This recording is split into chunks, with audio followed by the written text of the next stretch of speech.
please put your hands together as I introduce Robert Scott.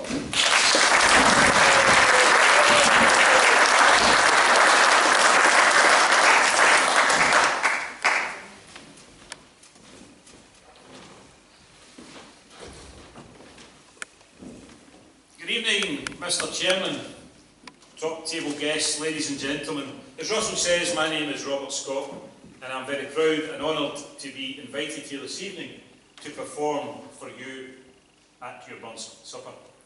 Thank you, Russell, for that very fine introduction. As you say, I've been to quite a few Burns suppers over the years, and I can honestly say that of all the introductions I've ever had, and I mean this, yours was the most recent. And while you were doing that introduction, it dawned on me that we had something in common, Russell. I couldn't be bothered finding out it about you either. I'm only joking. Russell is of course a great friend, not of mine. He is a great friend if anybody's looking for one. And before we go any further, folks, I should probably address some of the comments made in the Chairman's introduction. It is indeed true that Russell and I, whilst somewhat tipsy, performed a fine rendition of Tam O'Shanter, walking down the main street of La Cala de Mijas in the Costa del Sol. It was in fact a very eventful day. You see, while we were out that day, we were watching the World Cup final in a local Scottish bar. And what Russell's wife won't know is that a young lady approached me and she said, "Is that your pal?" And I suspect from her dialect that she was not native to the Costa del Sol. Maybe the Costa del Sol coats, but definitely not the Costa del Sol. Anyway, she says, "Is that your pal?" I said, "Yes, it is." She then replied, "I think he's pure gorgeous." I said, "Well, if you think he's gorgeous, you should see my other pal." She said, "Why, is he even better looking?" I said, "No, he's an optician."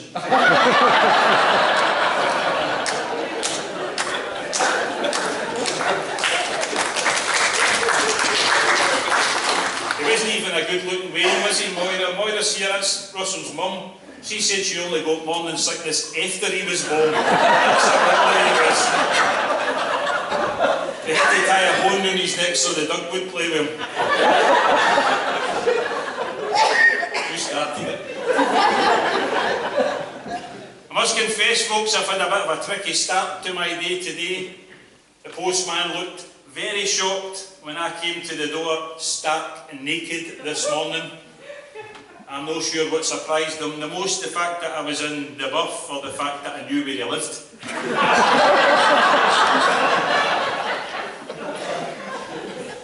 Enough of my bad jokes, Mr. Chairman, and on to the job in hand, a recitation of Burns' most famous and most complex work, Tam O'Shanter.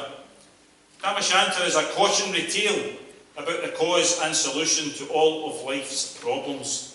The tuppenny ale, or tippany, Uscaby, or whisky, or any other tipple, brand or label that might collectively be described as the bevy.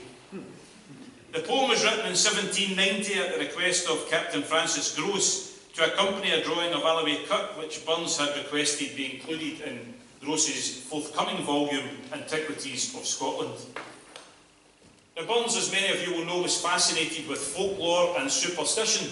He was also fascinated by Scotland's military history, and over his short life he made every effort to visit and learn more about the historic battlefields he had learnt so much about. And this evening, of course, we find ourselves in Dunblane in Stirlingshire, an area at the very heart of Scotland's military history.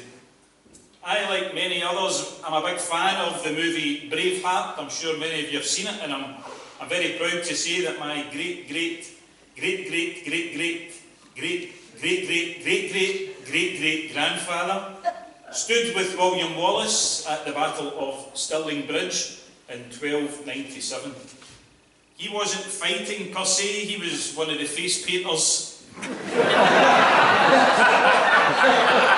he was still there.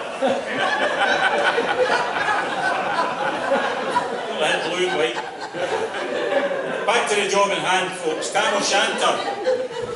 Tam O'Shanter was indeed Robert Burns' personal favourite, and he considered it to be a work that he would never excel. Sadly, his life was cut short, and we never really found out if that would have been the case.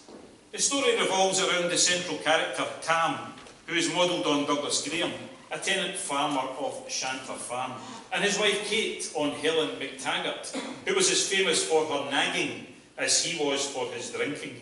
A nagging wife? Who would have thought that? Tam and his drouthy crony, Suitor Johnny, based on the shoemaker John Davidson, are fond of a swally, and on this particular occasion, Tam stays a little later than normal in his favourite Ayrshire pub. And returning home much later than expected, he provides his wife with the finest excuse ever heard. Now, whether the tale was true or an elaborate excuse to satisfy a nagging wife, I will let you decide. Ladies and gentlemen, sit back, top up your glass with Tiffany ale or Uscovy, and enjoy Tam O'Shanter, a tale. When Chapman Billies leave the street and drouthy neighbours meet, as market days are wearing late, folk begin to tack the gate. We sit boozing at the nappy, getting foon up to happy. You think name of the Langscott smiles, the bosses, watters, taps and styles, that lie between us and our hame, where sits our silky, sullen dame, gathering a bruise like gathering storm, nursing her wrath to keep it warm. This truth for honest Tam O'Shanter, as he for air a night did canter, all air, one there are two surpasses, for honest men and boreal lassies. Oh, Tam, hadst thou been so wise, and ta'en thy ain wife Kate's advice, she tell thee real, I was a skellum, a blethering, blustering, drunken blellum, that fae November to October, a market day that wasn't sober. That I'll come elder with the miller, thou sat as long as thou had siller, that every night get caught a shoeing, the smith and thee get roaring fooling, and at the Lord's house, even on a Sunday, thou drank wi' Captain Jean till Monday. She prophesied that late or soon thou would be found deep drowned in doon, or catched by warlocks in the muck, by Alloway's old haunted cup. Ah, gentle dames, it gars me deep to think how many counsels sweet, how many lengthened sage advices a husband for a wife despises. But to our tale, a market night, Tam had get planted uncarried, fast by an angle, blazing finely, where Eamon slacks, they drank divinely. And at his elbow, Suitor Johnny, his ancient trusty, drouthy crony, Tam looked him like a very brother. They had been fou for weeks together. Well, the night brave only sangs and clatter, and the ale was growing better. The landlady and Tam grew gracious, with favours secret, sweet and precious. The suitor told his queerest stories. The landlord's laugh was ready chorus. The storm without might rare Russell. Tam didn't mind the storm a whistle. Fair mad to see a man so happy. He drowned himself aboon the nappy. As beasts flee him with laser treasure, the minutes winged their way with pleasure. Kings may be blessed, but Tam was glorious, and all the ills of life victorious. But pleasures are like poppies spread. He sees the flower, the bloom is shed. I like the snow falls on the river, a moment white, then melts forever. I like the borealis race that flits ere you can point their place up, like the rainbow's lovely form, they vanishing amidst the storm. Nae man can tether time nor time. Your approaches, Tam, one ride. That hour next black arch, the key stain, that dreary hour he mounts his beast in, and sick at night his taxi rode in, as their poor sinner was abroad in. Well, the wind blew as 'twas blown its last, the rattling showers rose on the blast, the speedy gleams the darkness swallowed, loud deep and lang the thunder bellowed. That night, a child might understand. The Peel had business on his hands.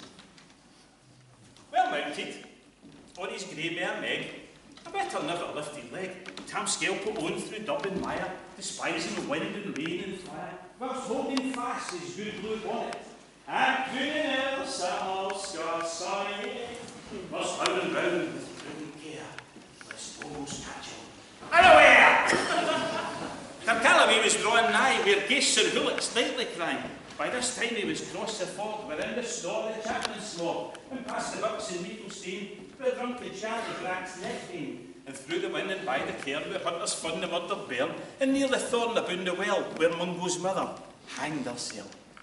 Before him, down pours all his floods, the Dublin storm rolls through the woods, the lightnings flash from pole to pole, near and more near the thunders roll, whilst glimmering through the groaning trees, Kirkcalaway seemed in a lease.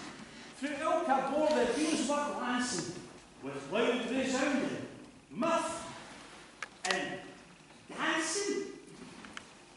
Inspiring bold John Barleycorn, what dangers there was smack us scorn.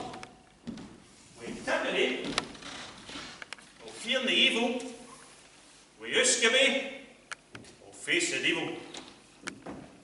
Well, the Swatsy reamed in Tammy's noddle, fair play, he cared nae deals of bodle, but Maggie stood, right sir, astonished, till by the heel and hand admonished, she ventured forward on the light, and wow, Tam saw an unca sight. Warlocks and witches in a dance, nae caughty the young brent you frae France, but hornpipes, jigs, respies and reels, put life and metal in their heels. A wind bunker in the east, there sat old Nick, in shape a beast, a towsy type, black, grim and large, to hear him music was his charge. Well, he screwed the pipes in a gap on skill, till roof and rafters all did dull. Coffin stood round, long presses, that showed the deed in their last dresses, and by some devilish cantrip slight, each in their tall ton held a light, by which heroic Tam was able to note upon the daily table a murderer's banes and gibbet airns, twa span lang beat on crescent bairns, a thief new cutted for the rape, with his last gas for his gub-dead cape, 5 tomahawks with blood red rusted, 5 scimitars with murder crusted, a garter that a babe had strangled, a knife a father's throat had mangled, one his ain son, all life bereft, and grey hairs yet stacked to the heft, and mere, oh, horrible and awful, even to name would be unlawful.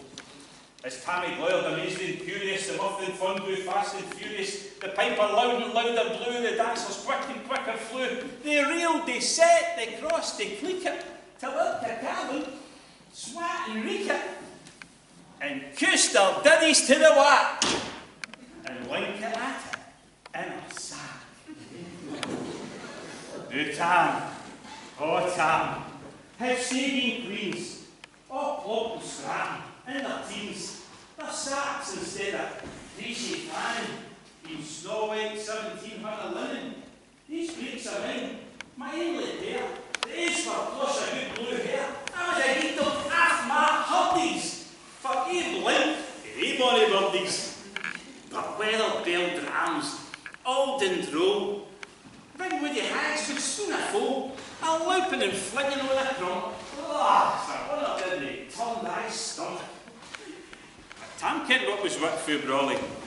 There was a winsome wench in Wally that night, enlisted in the door, lang after Kent on Carrick shore, for many a beastie deed she shot, and perished many a bony boat, and shook made people corn and beer, and held the countryside in fear.